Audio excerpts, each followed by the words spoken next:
Hola, ¿qué tal? Soy Blanche Petrich y estamos de este lado aquí en Rompeviento Televisión por Internet.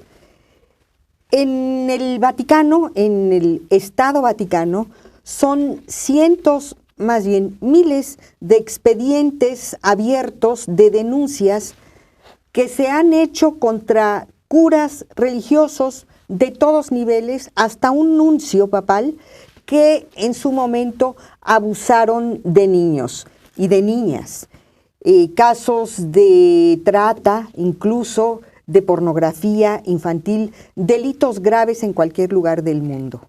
De estos casos, muchos son de niños mexicanos. El Papa Francisco, cuando empezó su pontificado, tuvo una serie de pronunciamientos bastante fuertes, llamó a los curas pederastas, antropófagos, incluso llegó a mandarle una carta, un pequeño mensaje a un joven mexicano que había sido violado por un cura, el cura Carlos López, pidiéndole perdón. Un pequeño mensaje muy sentido. Esto ha creado muchas expectativas de que ahora en la visita papal que se aproxima, el tema de la pederastia clerical vaya a ser un tema importante y pueda significar un cambio. Para hablar de este tema, tenemos hoy un invitado de lujo al que yo le agradezco muchísimo, Alberto Atié Gallo, ex sacerdote y un activista muy destacado en la defensa de las víctimas, de los sobrevivientes de los abusos sexuales de los sacerdotes. Además, ha sido uno de los que han facilitado la exposición a la luz pública y la aproximación a las instancias penales en el caso de las víctimas del ícono de los pederastas, que es Marcial Maciel. Bienvenido, Alberto, muchas gracias. Gracias a ti, Blanche, por compartir con nosotros, tus puntos de vista, empezando por evaluar realmente lo que es el discurso de Francisco, del Papa Francisco.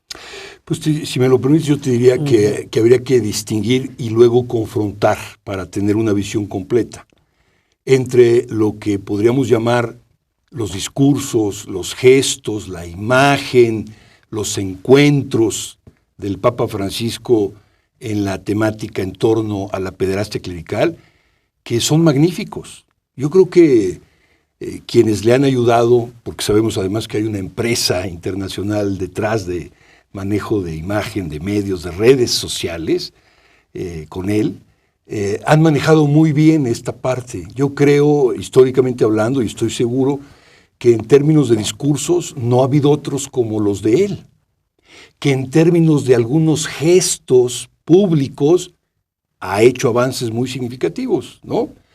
Y en términos de encuentros con víctimas han sido muy conmovedores. O sea, esa parte yo le he llamado la curva ascendente, valiosa, positiva, que como tú lo dijiste, genera muchas expectativas.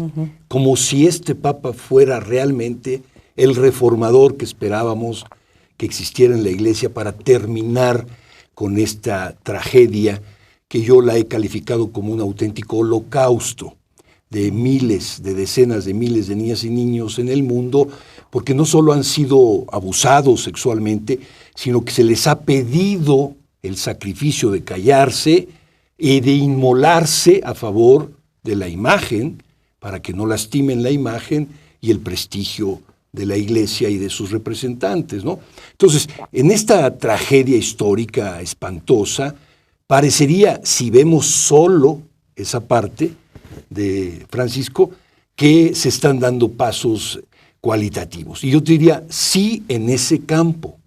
Y puedo ponerte ejemplos que son magníficos. Tú acabas de decir, por primera vez un papa califica a los abusadores como antropófagos. O sea, qué expresión tan tremenda. Son caníbales, diríamos nosotros, en términos de comerse, destruir a las niñas y a los niños en su humanidad, en su desarrollo, que es un derecho fundamental consagrado por la Convención Mundial de los Derechos del Niño, en su fe, en su espiritualidad. Imagínate lo que significa para un papá, una mamá, que le confía a sus pequeñitos a un sacerdote para que le enseñe la vida de Jesús, el Evangelio, cómo ser mejor cristiano, y acaban siendo destrozados en sus personas, ¿no?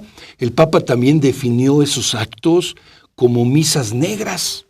O sea, bueno, ahora sí que diríamos que en términos coloquiales llamaríamos actos diabólicos, ¿no? Ofrendas a Satanás. Bueno, o sea, si tú dices, wow, los términos son durísimos, cero tolerancia a la pederastia, no toleraré que nadie... Junto con esa frase de antropófagos, dice inmediatamente después en la entrevista, con que haya uno solo que haga esto es para transformar toda la estructura de la iglesia. Dices tú, ya llegó el que estábamos esperando. Entonces, en esa parte muy clara, ¿no? En segundo lugar, cuando dices, bueno, ok, ¿cómo pasa de esas expresiones, de esas palabras, a los actos y sobre todo a las decisiones? Porque él es un responsable mundial de una organización que tiene más de 1.200, 300 millones de miembros, ¿no? La Iglesia Católica es de las más grandes religiones del mundo, ¿no?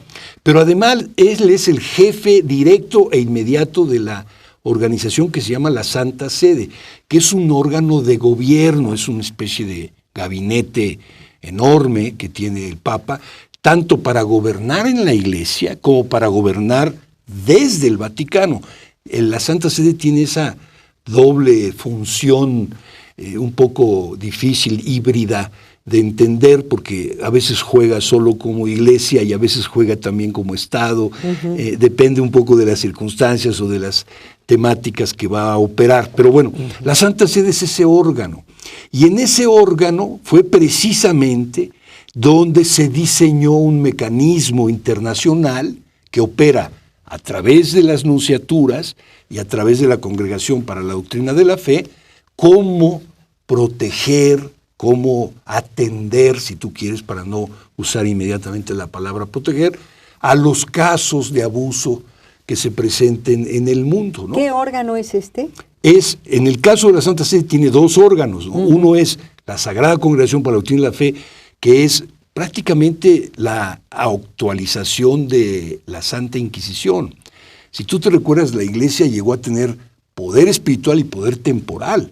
Podía incluso eliminar, matar a quienes consideraba herejes o demoníacos, las mujeres, las brujas, o los herejes, los que contradecían o expresaban de alguna manera su odio, su rechazo de la fe. Eran juzgados, eran torturados en algunos casos y eran eliminados, o sea, eran matados en nombre de Dios. Bueno, esa modalidad que se llamó la Santa Inquisición en su momento, se fue convirtiendo en el momento en que la Iglesia renuncia al poder temporal, a no meterse en asuntos de justicia hasta ese grado.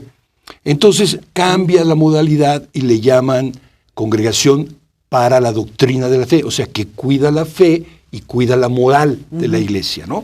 Y el otro órgano de operación de la Santa Sede son las embajadas del Vaticano, las nunciaturas apostólicas, que tienen el juego de ser representantes del Papa en lo espiritual y en lo pastoral y en lo doctrinal, y ser también representantes del gobierno vaticano, y hacen todas las gestiones políticas ante los estados en donde están presentes, ¿no? Entonces, esta modalidad la gobierna el Papa directamente, y toda la Santa Sede opera en función de lo que el Papa determina. Bueno, este mecanismo que nace más formalmente en 1922 con Pío XI, se perfecciona en 1962 con Juan XXIII, ¿no? Y en este momento es cuando ya se tiene muy bien determinado el protocolo de cómo atender los casos. Y la política fundamental es, hay que hacerlo adentro. O sea, son casos graves, sí, pero hay que manejarlos adentro. ¿Cómo los vamos a manejar? En primer lugar, la atención está sobre el abusador, que es un sacerdote o es un obispo, ¿no? ¿Qué hacemos con él? Pues hay que buscar una reforma interna, interior. Son procesos disciplinarios, espirituales, penitencias, retiros. En dado caso, incluso reclusiones, como las casas que tienen las iglesias en el mundo, Estados Unidos y México, tienen sus casas de reclusión temporal para este tipo de casos, como para sacerdotes alcohólicos, sacerdotes que tienen otro tipo de adicciones o obsesiones. Hay que recluirlos temporalmente, se les trata y luego se les regresa al ministerio, ¿no?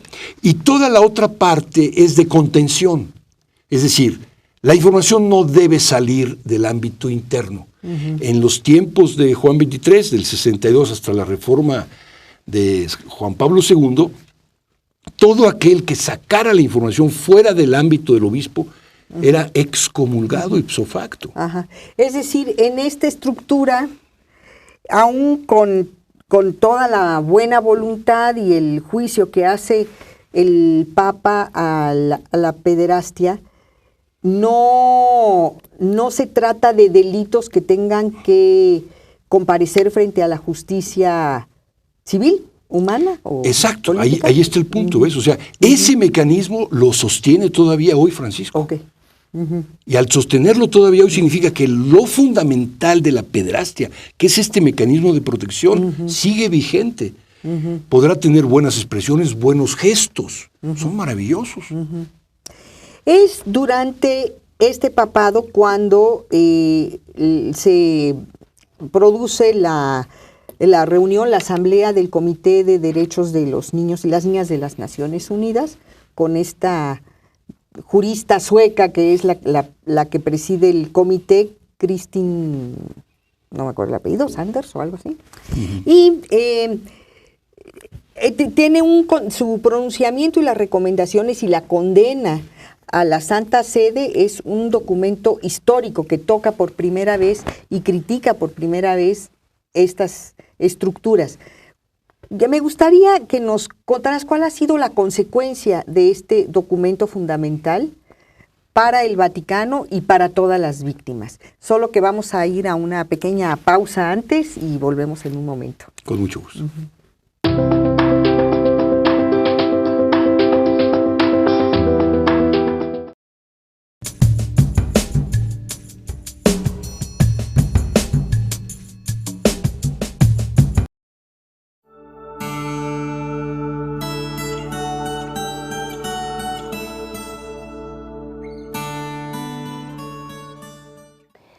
$4.4 millones diarios gana el señor Larrea por su Grupo México, por extraer minerales de este país, por obtener una concesión, ¿sí?, que le han dado los gobiernos priistas y le ampliaron los gobiernos panistas, ¿sí?, y poquito antes de concluir la administración de Felipe Calderón fue renovada otra concesión minera justamente en la zona de Sonora.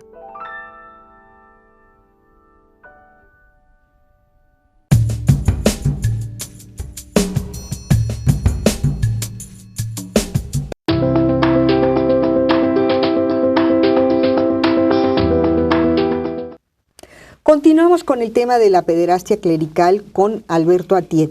Alberto, estábamos hablando de este pronunciamiento, esta resolución del Comité de la ONU para los Derechos de los Niños y las Niñas, que pegó muy fuerte en los medios. O sea, fue primera plana, primicia prácticamente en todos los medios de comunicación del mundo por el fuerte contenido histórico. ¿Podrías describirnos un poquito cuál es el meollo, cuál es el significado que le da esta dimensión histórica a esta expresión? Con mucho gusto. Si me lo permites, yo comenzaría primero con un pequeño antecedente para entender el mecanismo del comité.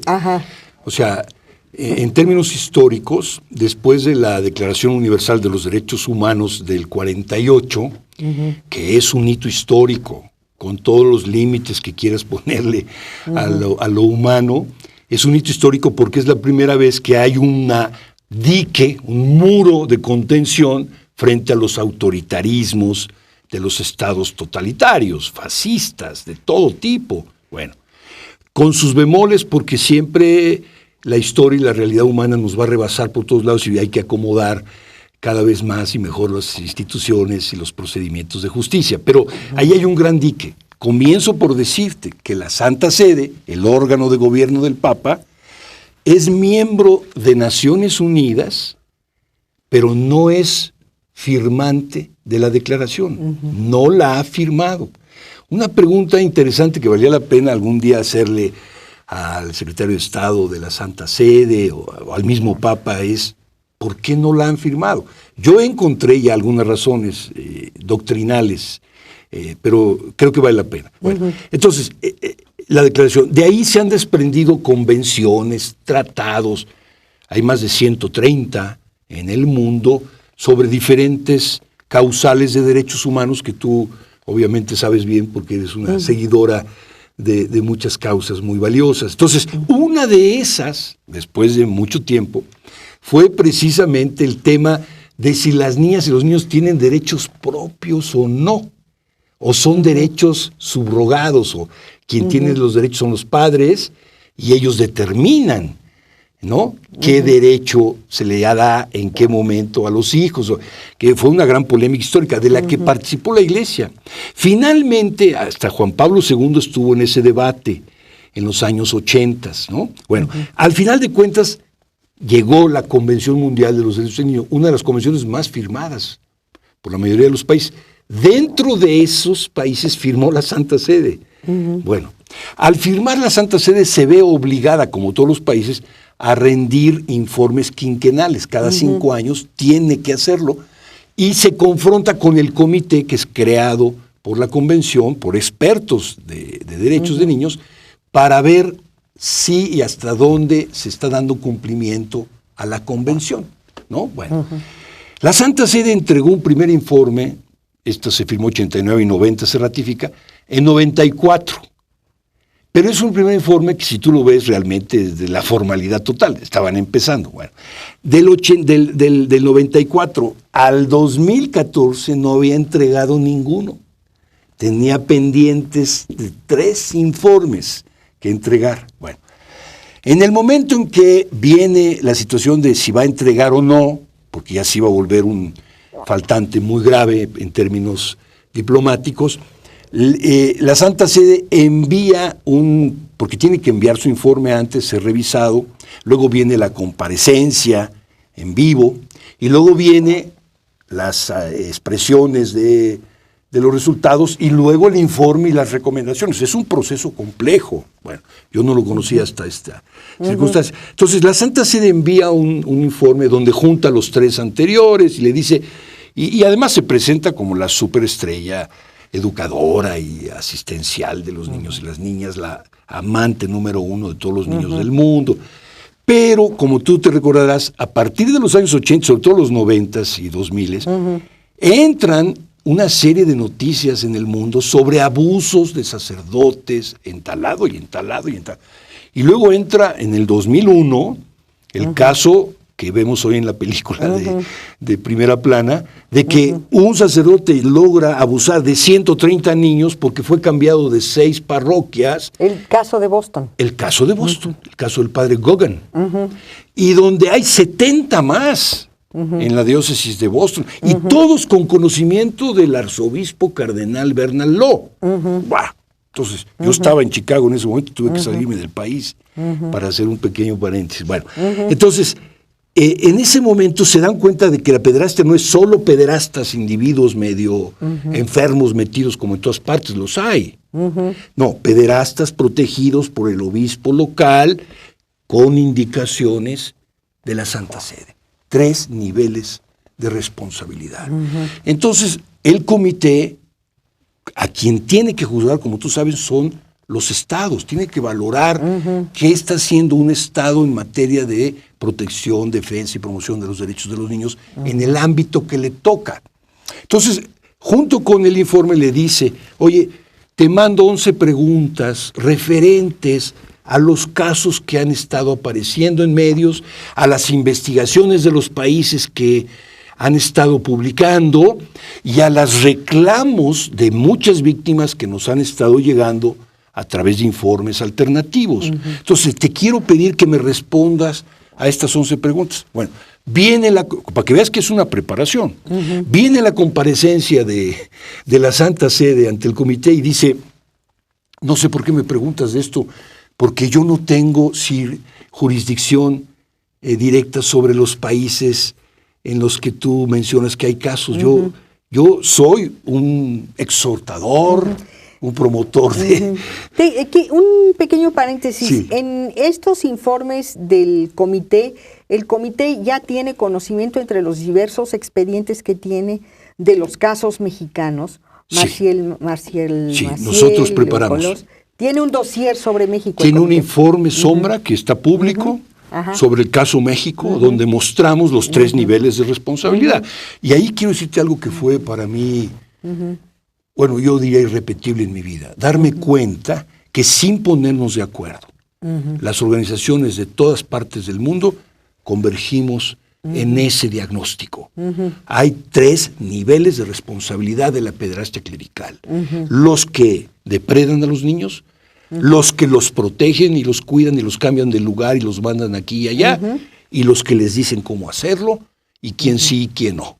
¿De acuerdo? Entonces, eso coincidió a nivel mundial. Es un fenómeno, yo diría, históricamente inédito, tal vez. Claro. Bueno, entonces la Santa Sede tenía esos informes de países como Irlanda, Alemania, Holanda, Inglaterra, Francia. Y México. Y México en América Latina. Llevamos también información, promovimos informes de República Dominicana, etc. Bueno, y entonces, juntando todo eso, dice, oye, tengo una masa crítica muy fuerte que converge en que hay una responsabilidad a nivel de Estado miembro. Porque si no logran ese nivel, pues dicen, híjole, váyanse a los tribunales.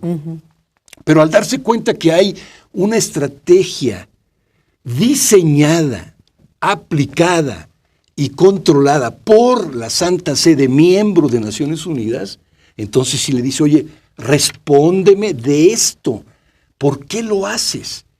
Porque con esto que estás haciendo no solo no logras resolver, sino multiplicas los casos en todas partes. La Santa Sede estaba indignadísima, se sentía ofendida. Bueno, por primera vez en la historia, como tú dices, un comité de Naciones Unidas le dice a la Santa Sede, estás violando sistemáticamente derechos de niñas y niños en muchas partes del mundo y tú eres responsable de eso. ¿Y cuáles son las recomendaciones concretas que hace? Yo te diría, en un primer término fundamental es, tienes que terminar con un mecanismo interno que tienes, que está al margen de las autoridades de los países en donde se cometen los delitos. Y donde ¿Qué es este tribunal eclesial? El tribunal es una expresión actual. El tribunal va, como el Papa Francisco lo propone, a buscar juzgar a los que protegen, pero la pregunta es, ¿quiénes son los que protegen a los que van a llamar? Porque yo te puedo decir que... Claro.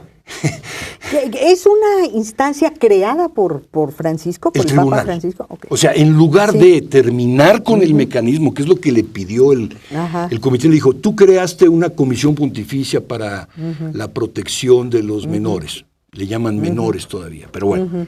Le dice, a ver, a esta comisión no le estás asignando investigar, no le estás asignando informar públicamente de los casos que llevas, y además a los que hay que entregar a las autoridades correspondientes, que son una serie de propuestas que le hizo para la comisión. Pero entonces el Papa, en vez de modificar esto, crea el tribunal. ¿Por qué lo hace? Esa es la pregunta. La respuesta es para controlar interiormente cuando empiecen a saltar los casos en el mundo de acusaciones contra obispos y cardenales por encubrimiento. En conclusión, o un poco para ir cerrando este tema, entonces, ¿cuál fue el impacto concreto del informe del Comité de Derechos de los Niños de la ONU para las víctimas? Concretamente para las víctimas, ¿qué significó? Si tú me lo permites, que yo no soy una víctima en ese caso, yo te diría que para mí fue el Día Mundial de las Víctimas de Pederastia Clerical. Por primera vez en la historia, una instancia distinta a los movimientos de víctimas, a sus abogados, organizaciones que las apoyan y autoridades civiles de su país, una instancia mundial, afirma que existe el delito institucional mundial de la pederastia en el mundo, ¿no? Entonces, para mí, así lo dije, es el Día Mundial de las Víctimas de Pederastia, ¿no? Entonces, en ese sentido... ¿Recuerdas la fecha? Bueno, la fecha donde salió publicado es en febrero del 2014. De 2014. Sí. Sí. Y entonces, en ese sentido, te diría que ahí está un logro histórico, pero falta mucho para un logro jurídico y judicial. ¿Qué es lo que faltaría? Mira, yo te diría, obvia, desde el punto de vista interno, que el Papa termine con el mecanismo. Desde el punto de vista judicial, que el Papa, o el que sea, se ha llevado a tribunales internacionales para rendir cuentas de un crimen de lesa humanidad, como lo define no tu servidor, sino Jeffrey Robertson, que es un jurista mundial y consejero de la reina y del gobierno de Londres, de Inglaterra, ¿no? Claro. Faltaría pues mucho que abordar, porque también hay que hablar de las víctimas, de lo que pasa con un ser humano que es violado, violentado por la persona en la que confía, que es el cura, el sacerdote, el párroco. Y la forma como tú llegaste a este tema, que también es muy significativa. Vamos a cerrar por el momento la primera parte de esta entrevista, de este programa, para continuar con Alberto Atié, ex sacerdote y activista por los derechos de los sobrevivientes de la pederastia clerical. Dentro de hora y media, a las 11:30 de la noche, nos vemos y volvemos con este tema.